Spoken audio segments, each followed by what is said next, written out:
நம்ம குழந்தைக்கு ஒரு சிறந்த பெற்றோராக நாம் இருக்க என்னென்ன விஷயங்கள் நம்ம செய்யணும் அப்படின்னு தான் இந்த காணொலியில் நம்ம கொஞ்சம் விவரமாக பார்க்க போகிறோம். நாம் நம்ம குழந்தைய சரியான முறையில் வளர்த்த ஒரு சில ஸ்கில்லை நம்ம தெரிஞ்சு வச்சுக்கணும். அதாவது இது பேரண்டிங் ஸ்கில் அப்படின்னு சொல்லுவாங்க. இந்த ஸ்கில்லை நம்ம வளர்த்துக்க என்னென்ன செய்யணும் இது எல்லாமே நாம் இந்த காணொலியில் பார்க்க போகிறோம். இது உங்கள் சர்வே மெயின் சேனல். முதல் விஷயம், கவனிக்கணும். அதாவது நம்ம குழந்தை நம்மக்கிட்ட பேசுகிறாங்க, இல்லை ஏதோ ஒரு கேள்வி கேட்குறாங்க அப்படின்னா அதை நீங்கள் பொறுமையாக நிதானமாக கவனிக்கணும். உங்கள் குழந்தைங்க உங்ககிட்ட கேட்குற கேள்விக்கு நீங்கள் பதில் சொல்லுங்கள்.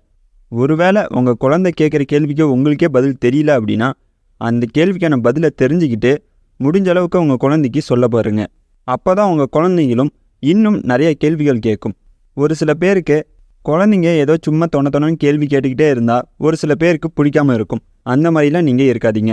உங்கள் குழந்தைங்க கேள்வி கேட்குதுன்னா அதை நீங்கள் பொறுமையாக லிசன் பண்ணுங்கள். அப்போதான் அந்த குழந்தையும் யோசித்து ஒவ்வொரு கேள்வியாக கேட்கும். எப்பயுமே ஒரு விஷயம் நம்ம எல்லாருமே புரிஞ்சுக்கணும். நம்ம குழந்தைங்க யோசித்து கேள்வி கேட்குறது மூலமாக தான் உங்கள் குழந்தைங்களுக்கு அறிவுத்திறன் வளர ஆரம்பிக்கும். ஒரு சில பேர் செய்கிற மிஸ்டேக்கே என்னென்னா, குழந்தைங்க சும்மா தொணன்னு ஏதோ கேள்வி கேட்டுக்கிட்டே இருந்தால் எதுவும் பேசாத அமைதியாக இரு அப்படின்னு நம்ம சொல்லுவோம். அப்படி சொல்கிறது மூலமாக குழந்தைங்களும் சரி நாம் ஏதோ கேட்டால் நம்ம அப்பா அம்மா திட்டுறாங்க நம்மளை, அதனால் நம்ம எதுவும் கேட்கக்கூடாது அப்படின்னு கேள்வி கேட்குறதே நிப்பாட்டிடும். அது மூலமாக யோசிக்கிற திறமை கொஞ்சம் கம்மியாக ஆரம்பிக்கும். அதனால் முடிஞ்ச அளவுக்கு உங்கள் குழந்தைங்கள் ஏதோ உங்ககிட்ட கேட்குறாங்க அப்படின்னா அது பொறுமையாக நிதானமாக கேளுங்க. அடுத்தது ரெண்டாவது விஷயம், உங்கள் குழந்தைங்கள மற்ற குழந்தைங்களோடு ஒப்பிடாதீங்க. அதாவது கம்பேர் பண்ணாதீங்க. இது நிறைய பேர் இந்த தவறை செய்கிறாங்க. அதாவது மற்றொரு குழந்தை நல்லா படித்து நல்ல மார்க் இருக்குது அப்படின்னா நம்ம குழந்தையும் போட்டு நல்லா படி நல்ல மார்க் எடு அப்படின்னு போட்டு நம்ம டார்ச்சர் பண்ணுவோம். இதெல்லாம் பண்ணாதீங்க. உங்கள் குழந்தைங்க ஏதோ ஒரு விஷயம் செய்கிறாங்க அப்படின்னா அவங்க என்ன செய்கிறாங்க அப்படின்னு நல்லா கவனிங்க. அவங்க எதில் அதிகமாக முக்கியத்துவத்தை கொடுக்குறாங்க அப்படின்னு பாருங்கள். இப்படி உங்கள் குழந்தைங்கள நல்லா கவனிக்கிறது மூலமாக உங்கள் குழந்தைங்க எந்த விஷயத்துக்கு அதிகமாக ஃபோக்கஸ் பண்ணுறாங்க அப்படின்னு உங்களால் ஈஸியாக தெரிஞ்சுக்க முடியும். அதனால் மற்ற குழந்தைங்க அப்படி செய்யுதே, என் குழந்தை எதுவுமே செய்ய மாட்டேங்குதே அப்படின்னு அந்த மாதிரி கம்பேர்லாம் பண்ணாமல் உங்கள் குழந்தைங்கள நல்லா கவனிக்க பாருங்கள். கண்டிப்பாக உங்கள் குழந்தைக்கும் ஏதோ ஒரு திறமை இருக்கும். நீங்கள் கவனித்தா மட்டும்தான் உங்கள் குழந்தையோட திறமையை உங்களால் கண்டுபிடிக்க முடியும். அதனால் நல்லா கவனிங்க. அடுத்தது மூணாவது விஷயம், நீங்கள் செயல்படணும். அதாவது நம்ம குழந்தைக்கு நிறைய விஷயங்களை சொல்லுவோம். இப்போது வெளியில் போயிட்டு வந்தோம்னா நாம் இப்போ வெளியில் போயிட்டு வந்திருக்கோம், அதனால் கை கால் முகம் கழுவணும் அப்படின்னு நம்ம குழந்தைக்கு நாம் சொல்லுவோம். ஆனால் ஒரு சில குழந்தைங்கள் அது கேட்காது. அப்போது நாம் என்ன செய்யணும் அப்படின்னா, இப்போ வெளியில் போயிட்டு வந்திருக்கீங்க அப்படின்னா நீங்கள் முதல்ல கை கால் முகத்தை கழுவுங்க. அதுக்கப்புறம் உங்கள் குழந்தைங்க அதை பார்த்து அவங்களே போய் கை கால் முகத்தை கழுவ ஆரம்பிச்சிருவாங்க. அதாவது நாம் செய்கிற விஷயத்தை தான் நம்ம குழந்தைங்களும் ஃபாலோ பண்ணும். அதே மாதிரி தான் உங்கள் குழந்தைக்கு முன்னாடி நீங்கள் செல்ஃபோன் எடுத்து விளையாடுறீங்க இல்லை ஏதோ ஒன்று பார்க்குறீங்க அப்படின்னா உங்கள் குழந்தைங்களும் உடனே செல்ஃபோனை எடுத்து அவங்களும் அதை பார்க்க ஆரம்பிப்பாங்க. ஏன்னா நீங்கள் பார்க்குறது மூலமாக எங்கள் அப்பா அம்மாவும் இந்த ஃபோனை பார்க்குறாங்க, ஆனால் நானும் பார்க்கலாம் அப்படின்னு உங்கள் குழந்தைக்கு அந்த ஒரு மைண்ட் செட் வந்து உங்கள் குழந்தைங்களும் ஃபோன் தான் பார்ப்பாங்க. இதுவே உங்கள் குழந்தைக்கு முன்னாடி நீங்கள் புத்தகம் படிக்கிறீங்க அப்படின்னா உங்கள் குழந்தைங்களும் புத்தகம் எடுத்து படிக்கும்.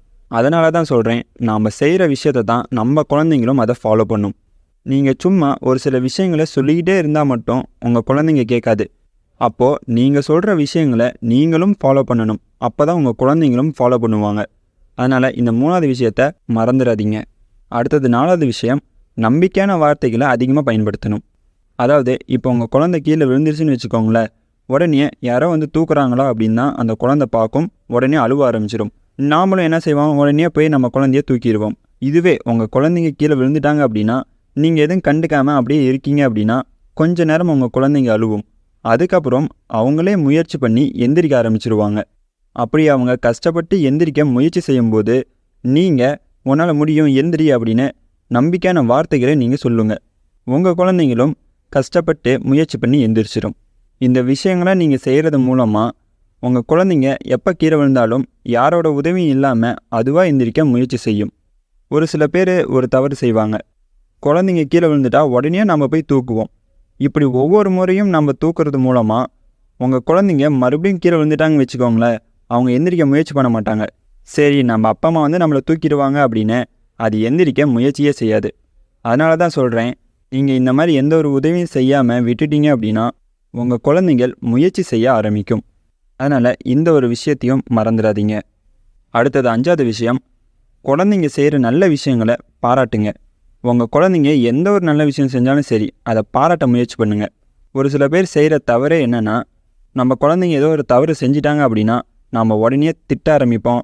ஒரு சில பேர் கத்தவே ஆரம்பிச்சிருவாங்க. இருந்தாலும் அந்த குழந்தை மறுபடியும் அதே விஷயத்தை தான் செய்யும்.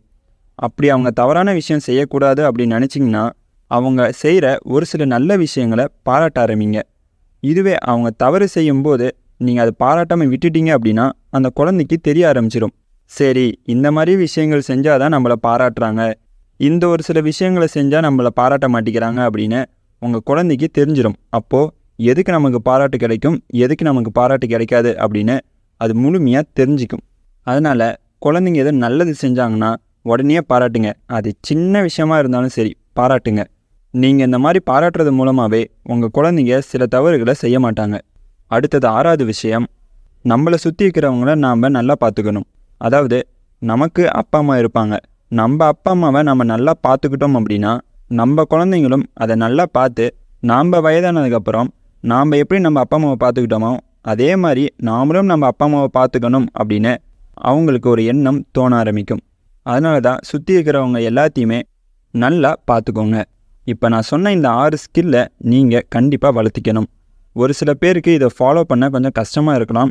ஆனால் இந்த ஸ்கில்லெல்லாம் நீங்கள் நல்லா வளர்த்திக்கிட்டீங்க அப்படின்னா கண்டிப்பாக உங்கள் குழந்தைக்கு நீங்கள் ஒரு சிறந்த பெற்றோராக இருக்கலாம். உங்கள் குழந்தைங்களும் ஒரு நல்ல விதமாக வாழ்க்கையில் நிறைய விஷயங்களை கற்றுக்கிட்டு வளருவாங்க. நம்ம காணொலியில் சைக்காலஜி பற்றியும் செல்ஃப் டெவலப்மெண்ட் பற்றியும் நிறையாவே நம்ம பார்த்துட்டு வரோம். மறக்காமல் நம்ம சேனலை சப்ஸ்கிரைப் பண்ணிக்கோங்க, பெல் பட்டனையும் ஆன் பண்ணிக்கோங்க. அப்போ தான் நாங்கள் போகிற வீடியோஸ் உங்களுக்கு நோட்டிஃபிகேஷனாக வரும். மீண்டும் மற்றொரு காணொலியில் சந்திப்போம். இது உங்கள் சர்வே மெயின் சேனல். நன்றி, வணக்கம்.